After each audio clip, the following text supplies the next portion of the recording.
Hello guys, today I'm going to be doing a video on Overwatch 2's beta using a variety of GPUs and setups, but we're going to be starting it off with the GTX 750 Ti at 1080p low settings, and we're running a Ryzen 3700X with 32GB of RAM running at 3200 MHz. Now I'll be doing a test with RAM usage. We're testing at 4 gigs, 8 gigs, and 32GB, or above 16GB I guess, and I'm running the game at dual core, quad core, and 8 cores as well, 6 cores and 8 cores. So that will be at the end of the video. With the GTX 750 Ti, we can see that we're actually getting over 100 FPS. This is kind of surprising. I was expecting us to be sitting in the 60s or maybe 80s at most, but we're easily holding 120 FPS, 110, 120 FPS. And the game's actually running really well. There's no lag spikes, there's no stuttering at all. The mouse movement feels great. So we have an 8-year-old GPU from 2014 that cost what, like 140 bucks, and it's still running game in 2022 at over 100 frames. We're running at 1080p low. I wouldn't want to push this higher than 1080p low, just because you want to have as much performance as possible, as many frames as possible. And we do get some dips here and there as well. You might be able to get away with playing at medium settings, but you might get some dips into the 70s and 60s at that point, so it's not really worth it. I'm not going to be spending too much time on each card, just I'm going to find the most optimized setting for each of them and then just show it off, and then we'll move on to the next. And next card is a GTX 1050 Ti, so let's jump into that. Alright, now we're playing the game with a 1050 Ti, same settings as before, 1080p low, and I'm still stuck playing support because the queue times are insanely long for pretty much any other role. It's like 2 minutes for support and then 6 to 10 minutes for damage and tank. But whatever. Now, we're getting 150 to 170 FPS, which is crazy good. So if you're running a 140Hz screen, you can easily take advantage of your high refresh rate screen. Medium and high, you can also play the game at medium or high, but that's up to you really. If you're playing at 60 Hz and you don't really care about the extra frame rate, then go ahead and push it up to medium and high. But I don't really see too much of a difference in quality, especially at 1080p. There's a massive difference between 1080p and 1440p, but playing on low or on high isn't really too much of a difference, and you're just losing frames. And the game's pretty much running the same. It's running really smooth, really fluid, no lag spikes at all. Now I did a video with a full video with a 3060 Ti that I was gonna upload yesterday, but I just scrapped the whole thing because the game was running so well at each setting that it didn't really make any sense to have a full video for the 3060 Ti. But I will include it in this video after the 3050. But yeah, let's jump into the RTX 3050. Alright. Your favorite support's back with an RTX 3050, and we're running the game at 1080p on high settings. Now the game told us to play on ultra settings, but I dropped it down to high just because there's no need to be playing on ultra. Obviously you can play on ultra settings, but is it really worth it? Probably not. So brought it back down to high. Frame rate unlocked. I'm gonna get banned. I think I left like 2 games as well, but whatever.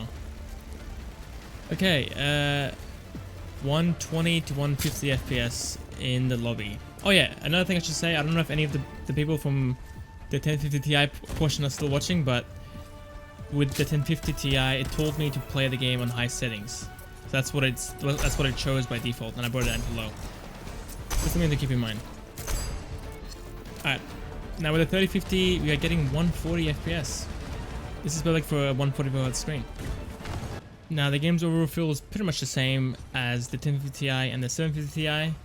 Just because we're in the right settings with those cards and we're getting enough frames that the game's feel is the same. The mouse movement feels the same, the animations, how the game feels, identical.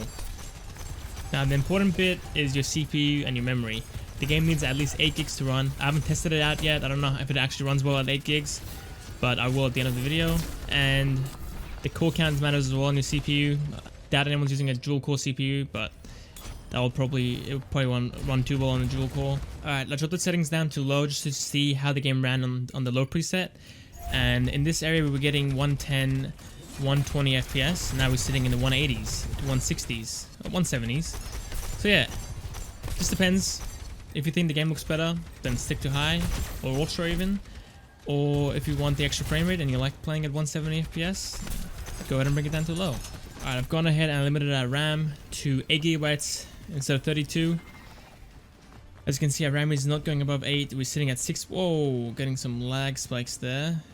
The game's freezing up now. Wow. Freezing up quite a bit. So as you can see, our RAM usage is not going above 8 gigs. We're sitting at 6.69 to 6.67. We still have a gig to spare, but already comparing the two, playing at 32 gigs versus playing at 8, we are getting a lot more stutters and lag spikes at the start of the match. Maybe this will go away later on, but I don't know yet. Now, playing at 32 gigabytes doesn't mean that you need 32 gigabytes. Our RAM usage was sitting at 9 gigs, 9.5 gigs at 32 gigabytes of RAM. So if you have 16 gigs, you will have the same performance as having 32 gigabytes, so 64 gigs. That won't be changed.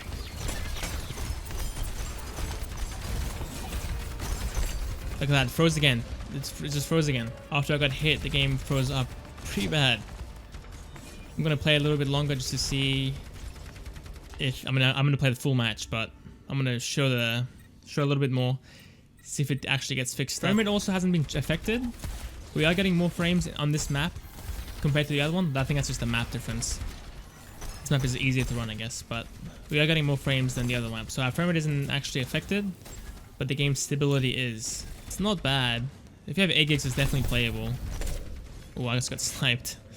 So yeah, I think this is fine. Alright, let's go ahead and bring it down to 4 gigs and see if the game actually runs.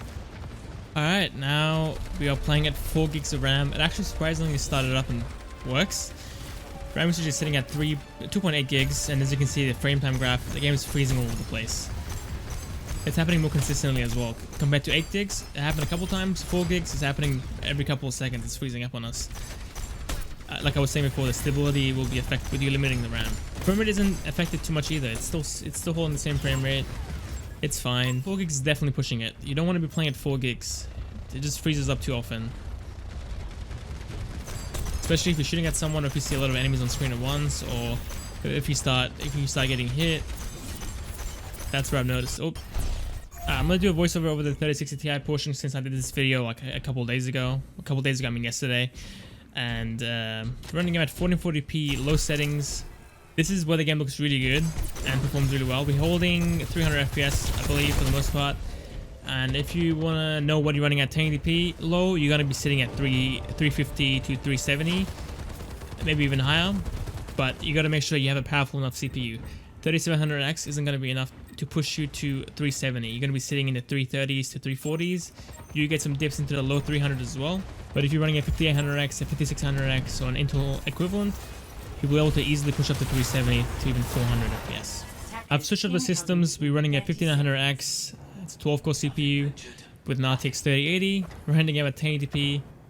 And as you can see, we're pretty much maxed out. We're sitting at 400 FPS. This is the game's limit. And GPU is sitting in a 60% usage.